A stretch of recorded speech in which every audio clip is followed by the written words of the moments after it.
ampuni kami Tuhan, dan kuduskan kehidupan ini, agar kami layak membaca kebenaran firman-Mu, bahkan merenungkan kebenaran firman.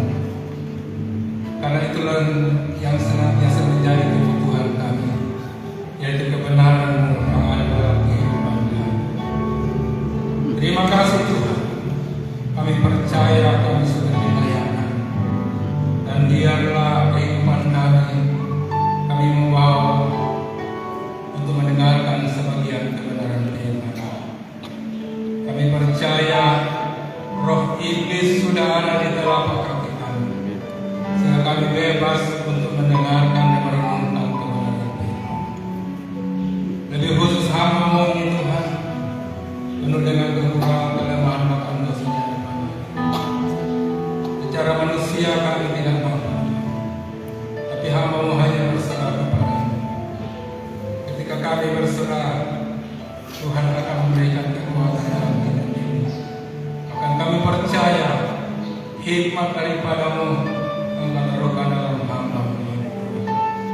Terima kasih Tuhan, terpujilah nama-Mu Tuhan.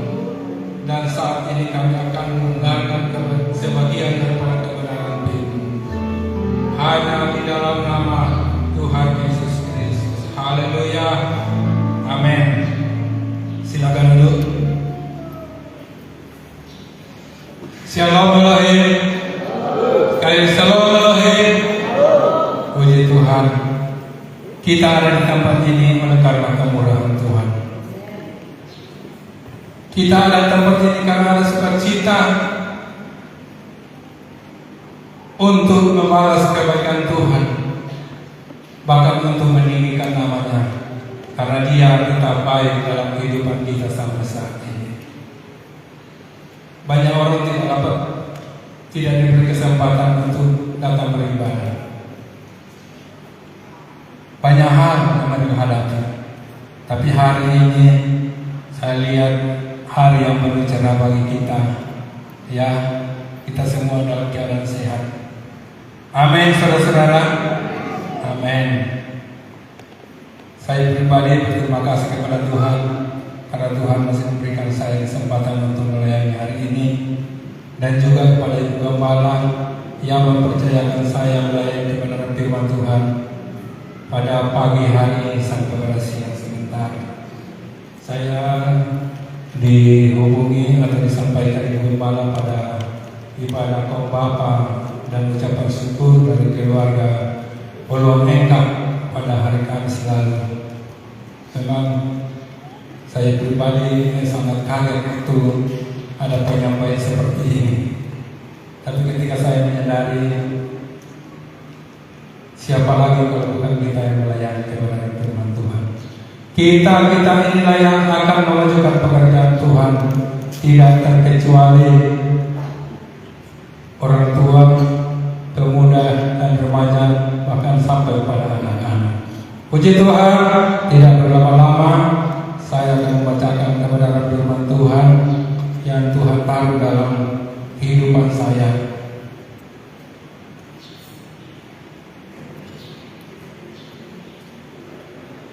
Firman Tuhan ini sudah sering kita baca, sudah berulang-ulang kali. Bahkan mungkin ada hamba Tuhan yang sudah menghafal ayat ini.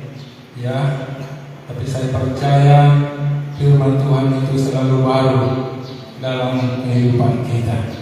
Kita buka kitab di dalam kitab Wahyu pasal 3 ayat 1 sampai dengan 6. Ini tentang jemaat yang ada di Sardis, ya, tidak asing lagi bagi kita. Kita duduk saja, nanti kita baca bersama-sama secara perlahan-lahan. Dalam hitungan ketiga kita mulai dari perikopnya. 1, 2, 3. Kepada jemaat di Sardis. Dan tuliskanlah kepada malaikat jemaat di Sardis, inilah firman Dia yang memiliki keturunan roh dan ketujuh bintang itu. Aku tahu segala pekerjaanmu, engkau dikatakan hidup padahal engkau mati. 2. bangunlah dan keluarkanlah apa yang masih tinggal, yang sudah hampir mati. Sebab tidak satu pun dari pekerjaanmu aku dapati sempurna di hadapan Allahku. Karena itu, ingatlah bagaimana engkau telah menerima dan mendengarkannya. Turutilah itu dan bertobatlah. Karena jikalau engkau tidak berjaga-jaga, aku akan datang seperti pencuri, dan engkau tidak tahu pada waktu manakah aku tiba-tiba datang kepadamu. 4. Tetapi di Sardis ada beberapa orang yang tidak mencemarkan pakaiannya. Mereka akan berjalan dengan aku dalam pakaian putih, karena mereka adalah layak untuk itu. 5. Barang siapa benar, ia akan dikenakan pakaian putih yang demikian.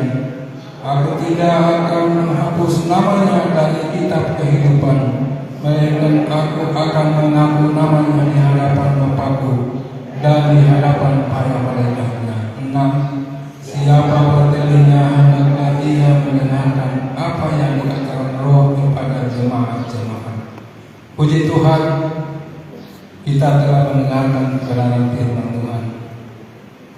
Ya, bagaimana firman Tuhan datang kepada jemaat yang ada di Sardis. Ada 3 hal yang tercatat di Alkitab ini. Dan ayat yang pertama dikatakan, tuliskanlah kepada malaikat jemaat di Sardis, inilah firman Dia yang memiliki ketujuh roh Allah dan ketujuh bintang itu. Aku tahu segala pekerjaanmu. Engkau dikatakan hidup, padahal engkau mati. Yang mengatakan hidup siapa? Manusia. Yang mengatakan itu mati, Allah. Jadi penilaian manusia dan Allah itu beda. Ya. Kita percaya Allah itu Maha tahu, segala sesuatunya Dia tahu.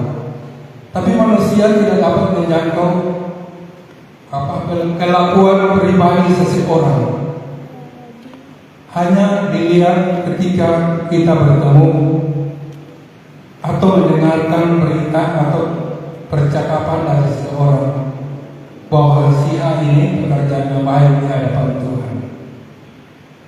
Tapi kalau Tuhan Dia tahu, karena matanya tertuju ke segala penjuru.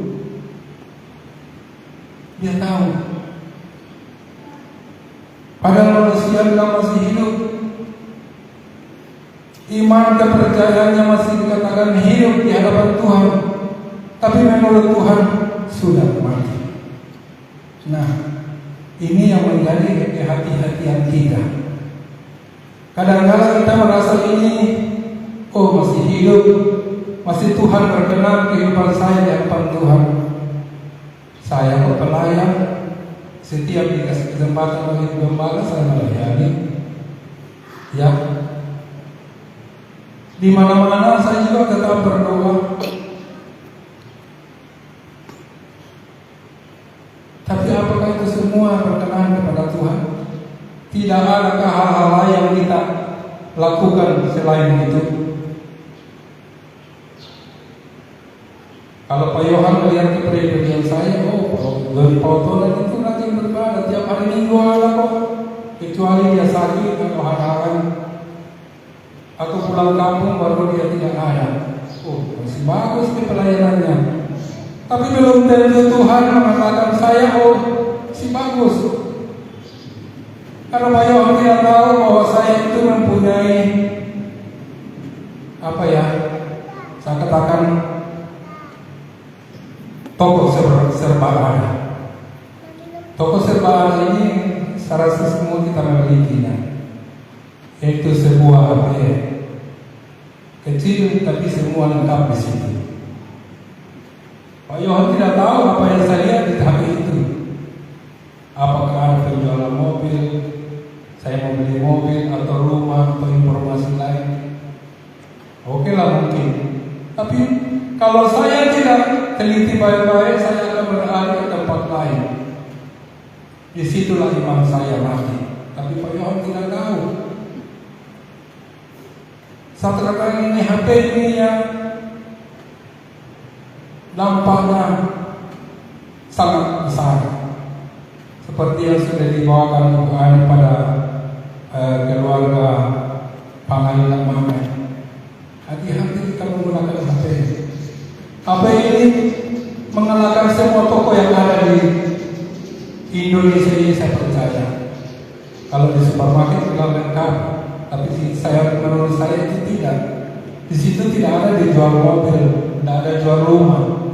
Tapi di HP yang kecil ini lengkap, saudara. Ada jual rumah di situ. Apa saja yang kita butuhkan? Semua ada. Tapi hati-hati kita mempergunakannya. Jangan-jangan HP ini membawa iman kita mati di hadapan Tuhan. Amin. Memang kecil, tapi besar pengaruhnya, saudara-saudara. Mengalahkan semua toko yang serba ada di dunia ini. Apa yang tidak ada di HP? Dari yang terkecil sampai terbesar. Makanya saya katakan, ini kita semua memiliki sebuah toko yang lengkap. Ya, kalau kita di Megamall sana belum tentu yang kita butuhkan ada di situ. Itu saya rasa tidak lengkap, saudara. Nah, dengan kita memiliki fasilitas yang ada ini, jangan sampai iman kita mati di hadapan Tuhan.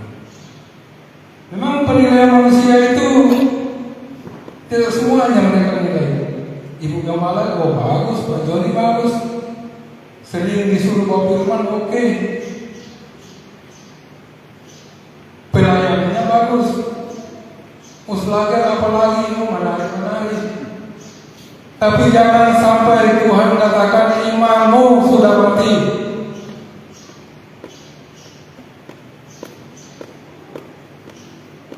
Boleh-boleh saja manusia memuji kita, tapi jangan sampai situ kebakaran kita. Mari kita uji diri kita sendiri. Coba kita baca sebelum kita mau masuk ke situ, di Amsal dulu, Amsal 15 ayat 3.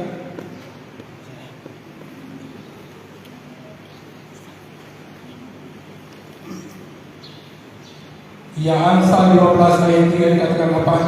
Mata Tuhan ada di segala tempat, mengawasi jalan orang yang jahat dan orang yang baik. Saya katakan tadi Tuhan itu Maha Tahu. Dan di firman juga ini dikuatkan, mata Tuhan ada di segala tempat, baik kita di mall, baik kita sementara istirahat. Apa ini Pak John ada pegang HP sementara tidur atau gimana? Kalau dia lihat HP apa, dia baca firman atau mau cari foto, atau mau cari rumah, atau mau cari baju bagus, atau yang lain-lain. Di dalam yang lain-lain itu mungkin ada yang tidak dikehendaki Tuhan. Jadi mata Tuhan tertuju di semua tempat, bukan hanya di gereja sini, dimanapun kita berada, Tuhan melihat kehidupan kita.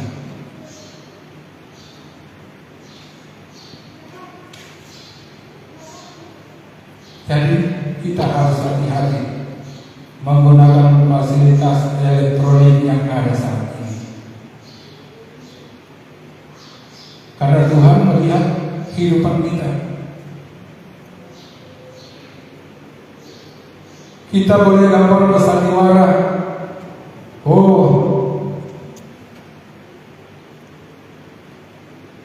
kita baik-baik ketika orang melihat kita. Tapi ketika kita di luar, orang yang kita percayakan untuk mengawasi kita itu mungkin lain lagi. Kita punya tim kalaku.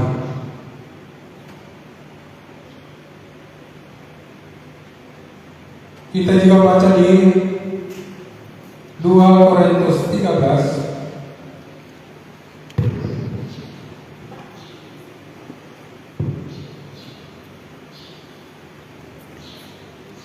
2 Korintus 13 ayat 5. Dikatakan situ, ujilah dirimu sendiri.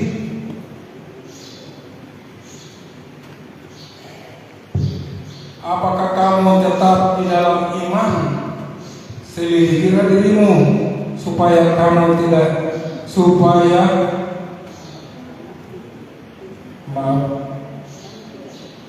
ujilah dirimu sendiri, apakah kamu tetap tegak di dalam iman? Selidikilah dirimu, apakah kamu tidak yakin akan dirimu bahwa Yesus Kristus ada di dalam diri kamu? Sebab jika tidak demikian, kamu tidak tahan uji. Nah, Tuhan menyuruh kita uji kita berdiri sendiri. Apakah kita masih memiliki iman? Kalau bertanya ke orang lain, tentu yang terbaik dia jawab, oh kamu masih bagus, rajin kerja bakti gereja, rajin melayani, dimusnahkan hati. Itu jawaban orang.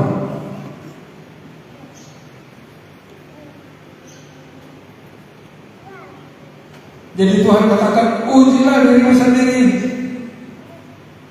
Oh Tuhan, kita sering ini. Kita jarang berdoa, jarang berkomunikasi dengan Tuhan, atau kita masih rajin, syukur, masih aktif, ada komunikasi dengan Tuhan.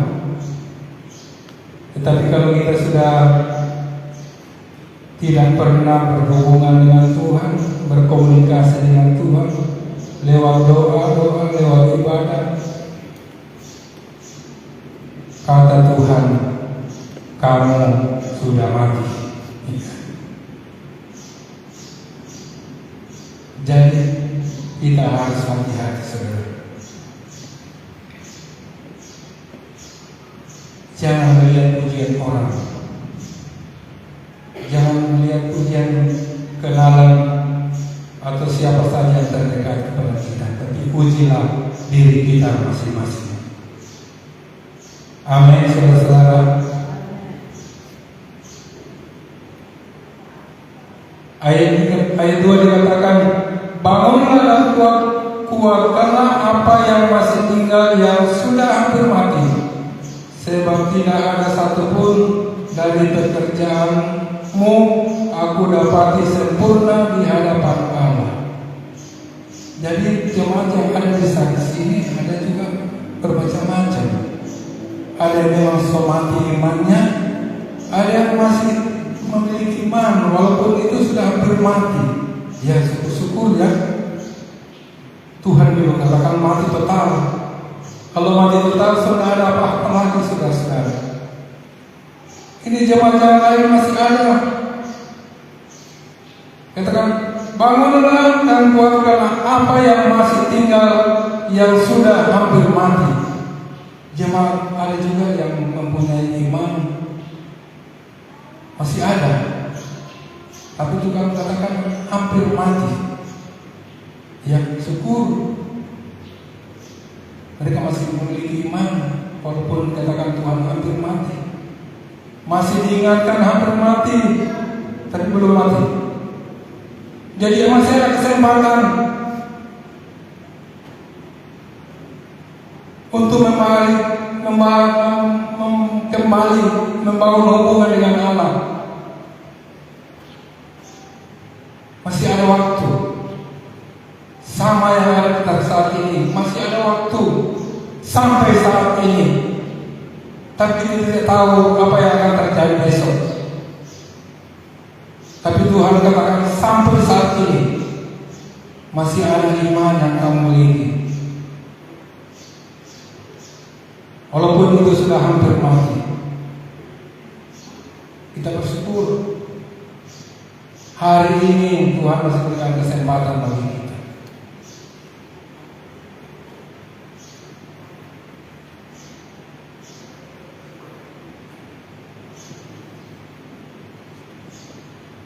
Dan kita baca di ayat 11 dari Wahyu ayat 3 ini, ayat 11 bagian B dikatakan di situ, peganglah apa yang ada padamu supaya tidak seorang pun mengambil mahkotamu. Nah, yang dikatakan masih ada iman kita itu harus pegang kuat-kuat. Apa yang kita sudah terima selama ini kita harus pegang kuat-kuat, supaya tidak dikatakan oleh Tuhan mati. Karena dikatakan sini, peganglah apa yang ada padamu supaya tidak seorang pun mengambil mahkotamu. Jadi apa yang ada pada kita saat ini kita harus pegang kuat-kuat, supaya kita memperoleh mahkota yang Tuhan sudah janjikan bagi kita. Tetapi kalau Tuhan katakan sudah mati, ternyata sudah selesai. Tinggal penyesalan yang ada dalam kehidupan kita.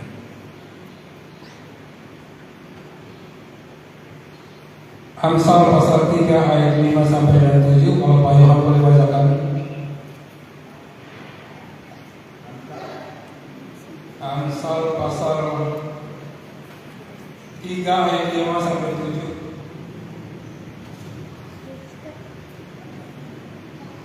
Demikian firman Tuhan, percayalah kepada Tuhan dengan segenap hatimu dan janganlah bersandar kepada pengertianmu sendiri. Akuilah Dia di dalam segala lakumu, maka Ia akan meluruskan jalan. Janganlah engkau menganggap dirimu sendiri bijak, takutlah akan Tuhan dan jauhilah kejahatan. Apa yang saudara-saudara, kita harus percaya kepada Tuhan dengan segenap hati. Jangan setengah-setengah.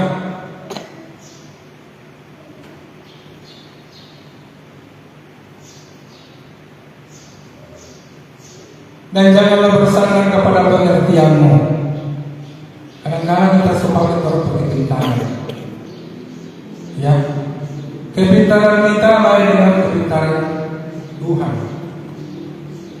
Tuhan itu sekali-kali tahu, tapi kepintaran manusia ada batasnya.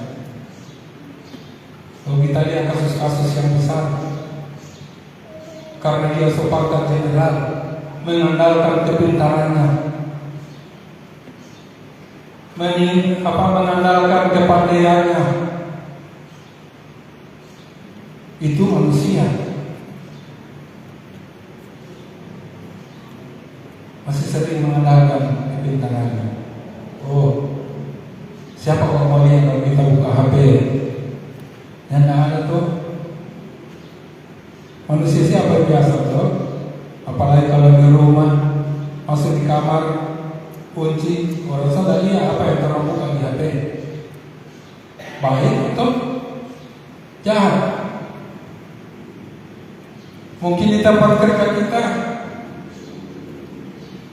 sekeras keluar dulu kita ada nomor telepon Pak tapi tamam.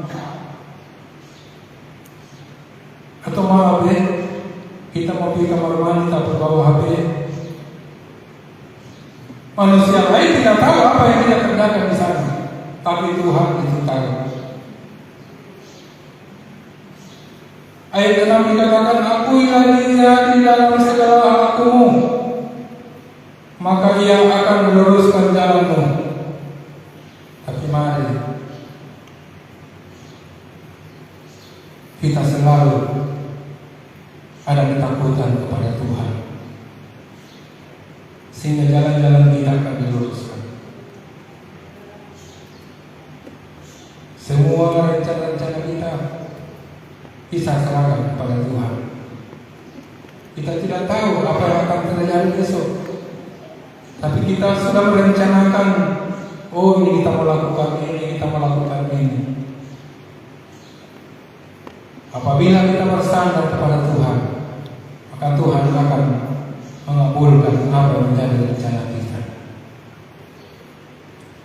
itu janganlah engkau menganggap dirimu sendiri bijak. Takutlah akan Tuhan dan jauhilah kejahatan. Haleluya. Jelas sekali firman Tuhan. Makanya kata-kata kita bersyukur hari ini kita boleh hadir di tempat ini. Mungkin kalau di rumah kita tidak banyak baca ayat ini,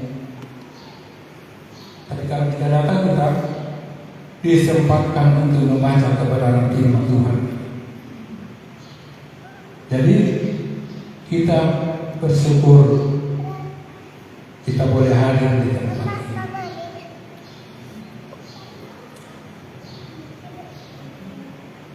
Ayat 3 dikatakan, ya. Ayat 3, karena itu ingatlah bagaimana engkau telah menerima dan mendengarnya. Turutilah itu dan bertobatlah. Karena jikalau engkau tidak berjaga-jaga, aku akan datang seperti pencuri, dan engkau tidak tahu pada waktu manakah aku tiba-tiba datang kepadamu. Ini orang setelah kebenaran firman Tuhan, ya.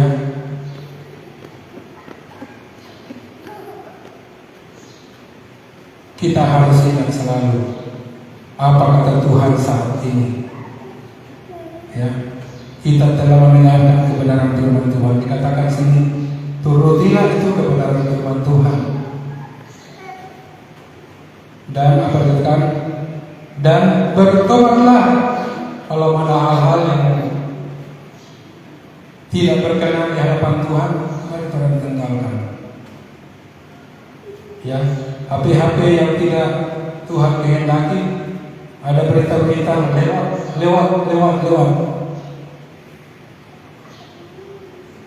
Itu yang dimaksud Tuhan, bertobatlah. Perilaku kita yang tidak berkenan di hadapan Tuhan, bertobat, dan kita lewati. Apa yang Tuhan tidak inginkan dalam kehidupan kita.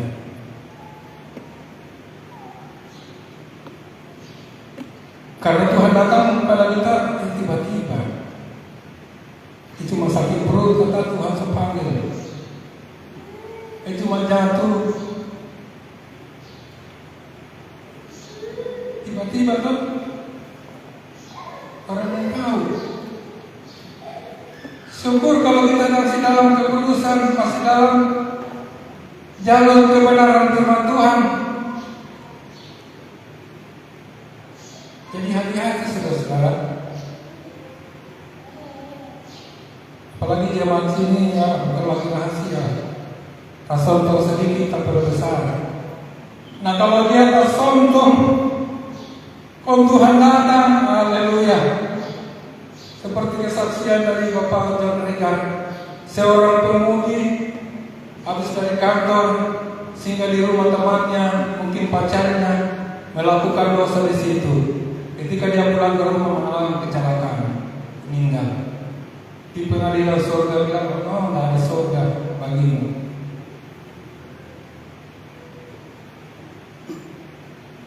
Jadi jangan kita cepat meraju. Karena meraju itu kadang-kadang cepat, kadang-kadang panjang. Kalau cepat ya dalam posisi cepat Tuhan belum datang. Tapi cepatnya jarum jam dengan cepatnya Tuhan itu beda, saudara-saudara. Apalagi kalau minggu kita sedang datang ibadah, ini kok bikin tersanjung, ini bikin sakit hati. Hati-hati saudara, posisi tersandung. Oh Tuhan datang, oh haleluya.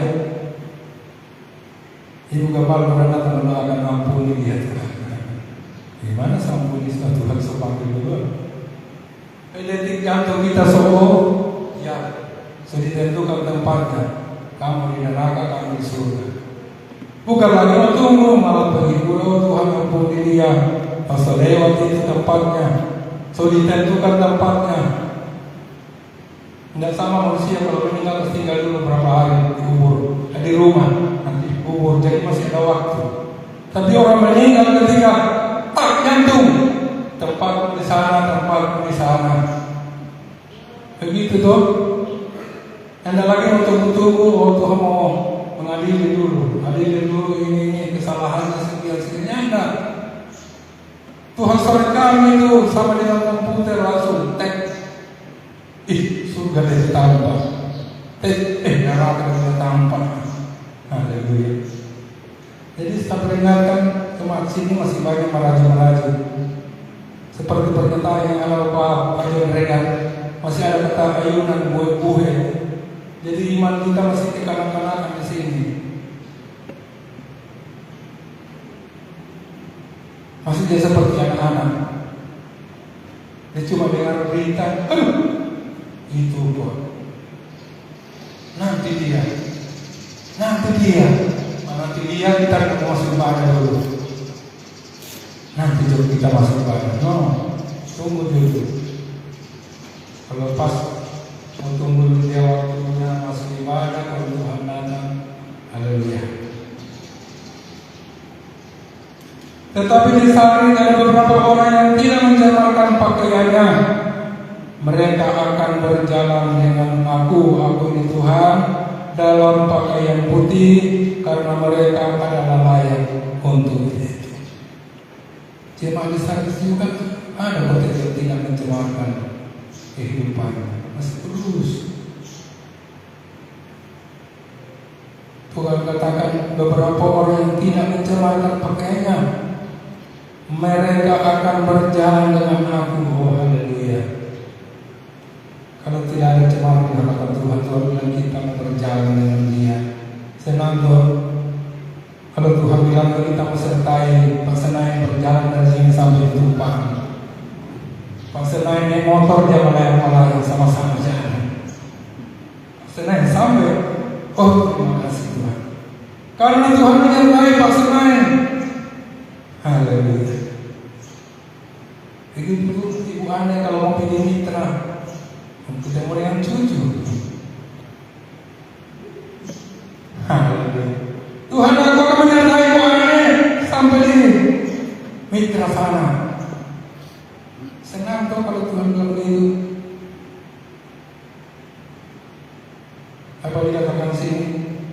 Dan orang yang tidak mencemarkan pakaiannya, mereka akan berjalan dengan aku dalam pakaian putih, karena mereka adalah layak untuk syukur. Di sini sudah dikatakan kalau boleh tiap perjamuan ada baju putih boleh pakai, kalau tidak ada yang usah.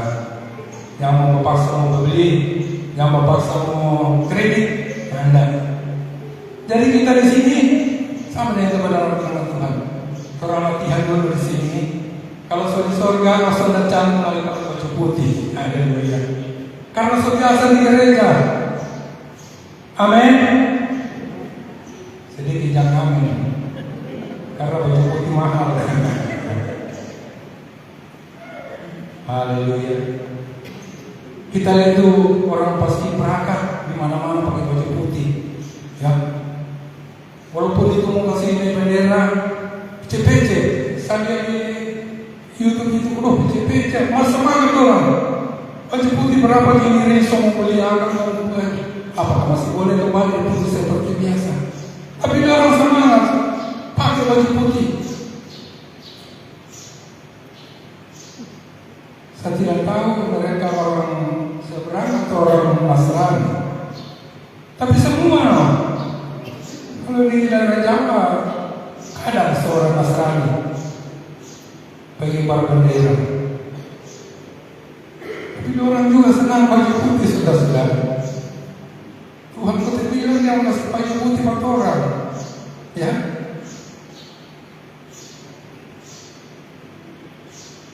Makanya di sini kalau boleh tiap perjamuan pakai baju putih kalau ada. Kalau nyadar juga. Jangan ada baju putih kalau nak datang gereja, sesaat kalau ini. Di dalam sekretariat sini bikin peraturan tidak bisa dijangkau. Kita yang ada baju putih mau beli, ya mau beli bensin. Kita mau beli baju putih, mau beli bensin, mau beli apa dah? Jangan dipaksakan. Tapi kalau terus di surga, baju putih ternyata masuk, nanti Tuhan kasih. Tidak usah bawa dari dunia. Pakaian putih yang orang pakai itu mau ditinggalkan, nanti orang pakai di sana. Tapi kelebihannya orang latihan di dunia, latihan di gereja. Alfa Omega Onea. Saya tahu kalau di gereja lain. Tuhan bilang loh, mereka akan berjalan dengan aku dalam pakaian putih karena mereka ada layak untuk itu. Haleluya. Ayat 5, barang siapa benar dia akan kenakan pakaian putih, pakaian putih lagi pakaian putih. Yang demikian aku tidak akan menghapus namanya dari kitab kehidupan, melainkan aku akan mengaku namanya di hadapan Bapakku dan di hadapan para malaikat. Bukan main. Kalau Tuhan sepanggil, Tuhan layak di hadapan Tuhan, dia akan tidak menghapus nama kita lagi. Ya. Dia akan menyertai kita. Ayat 6, siapa bertelinga hendaklah dia mendengarkan apa yang dikatakan Roh kepada jemaat-jemaat. Amin. Siapa yang tidak bertelinga di sini? Siapa yang tidak bertelinga? Hendak ada tangan yang menekan. Berarti semua bertelinga. Haleluya. Tidak ada yang tidak bertelinga di sini, semua bertelinga. Jadi saya percaya kita semua mendengarkan kebenaran firman Tuhan. Tinggal tantangan kita, apakah kita mau melakukan.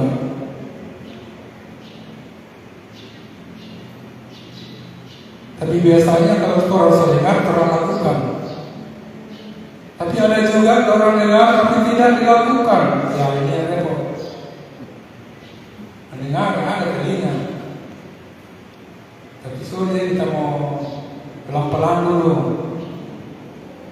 Yang ini kita mau kasih merah, ini dulu kita lakukan. Ini dulu belum loh. Mengampuni sesama jemaat belum loh. Masih sakit hati kita ini. Mau kasih obat apa ya obat sakit hati? Ada yang dokter obat sakit hati? Obat jantung mungkin ada, tapi kalau sakit hati masih gak ada. Haleluya. Bertobat. Lakukan apa yang ada dalam kebenaran firman Tuhan. Karena itulah yang dikehendaki. Tadi juga dikatakan berjaga-jaga dalam bertobat. Ya, waktu Tuhan itu kita tidak tahu, seperti pencuri katanya. Kalau pencuri datang tok, saya mau mencuri. Itu bukan pencuri, perampok. Tapi dia datang dalam keadaan tidur. Untuk bangun kemarin ini, saudara itu televisi besar kasihan sudah anak. Orang yang tahu. Tapi kalau orang tahu, awas masuk di sosial itu tumbuh rica. Jangan beda, kalau beda ada bekas. Polisi mau tahu itu pakai beda barang tajam, barang tumpul. Cuma tidur di luar, kalau di dalam tetap patah. Itu prosesnya lain sama polisi. Kalau orang tahu pencuri datang, tapi kalau janda, haleluya. Begitu pun orang kehidupan. Tuhan itu datang kepada tiba-tiba, orang tidak tahu. Dan bilangnya Pak Yohan kita mau datang sebentar malam mau berkat. Kalau Pak Yohan boleh, sebentar kita mau datang bawa nasi bulu. Kita sudah tahu satu apa satu halaman dalam rumah kita sedang kami. Pak Yohan mau datang mau bawa nasi bulu. Mertuanya yang bilang kita mau datang mau berdoa dan ini suaranya kantor. Haleluya. Puji Tuhan. Dan setelah panjang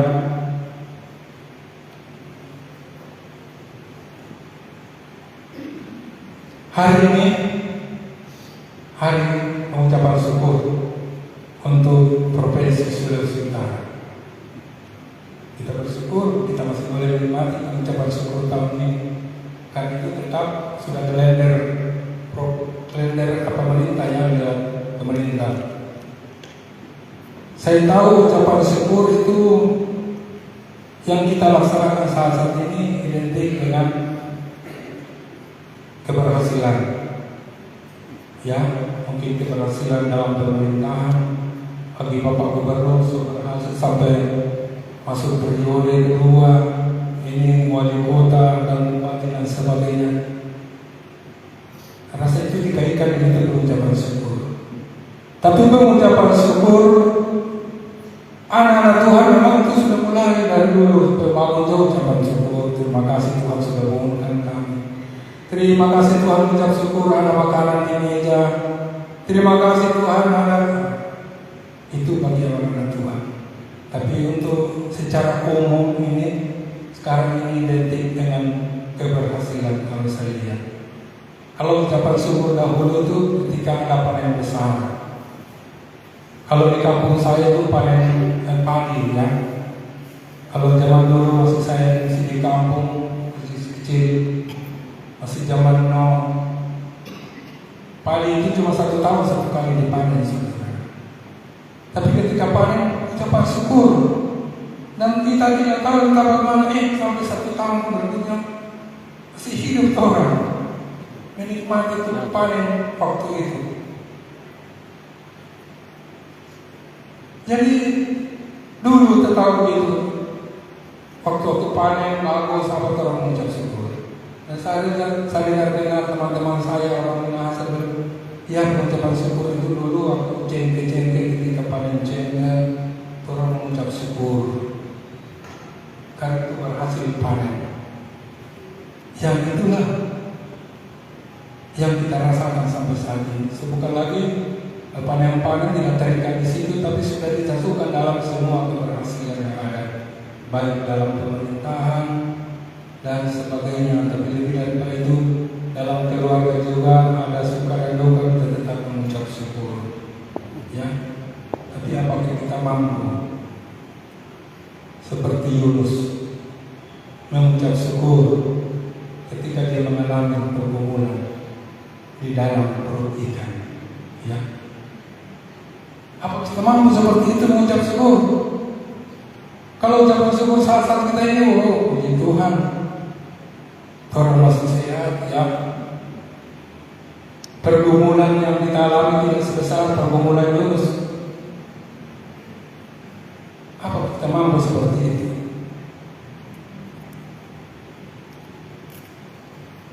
Menjadi tantangan bagi kita. Sebagai umat yang percaya, katakan kita harus mampu dalam keberhasilan, dalam pergumulan kita tetap mampu berdiri di hadapan Tuhan. Amin, saudara-saudara. Amin. Haleluya. Ya, ada berkat di depan mata jadi mungkin lepas-lepasnya. Tapi hari ini kita mengucap syukur. Selain kita menikmati berkat dari Tuhan, kita akan menikmati berkat jasmani. Hari ini saya lihat banyak jemaat yang tidak hadir karena mereka mengucapkan syukur di kampung. Ya, kita boleh-boleh saja. Kita percaya mereka juga beribadah di sana, sama seperti kita. Kalau saya pribadi mau mengucap syukur pulang kampung, baru balik lagi. Waktu lama dan banyak memerlukan biaya. Ya. Jadi kita mengucap syukur saja di sini. Karena ucapan syukur di mana kita berada, Tuhan tetap ada menyertai kita. Shalom Elohim. Puji Tuhan, inilah kebenaran firman Tuhan yang selalu bagikan. Kiranya membawa berkat bagi kita semua. Saya kembalikan pada lidah yang ada. Puji Tuhan sekali lagi. Shalom Elohim.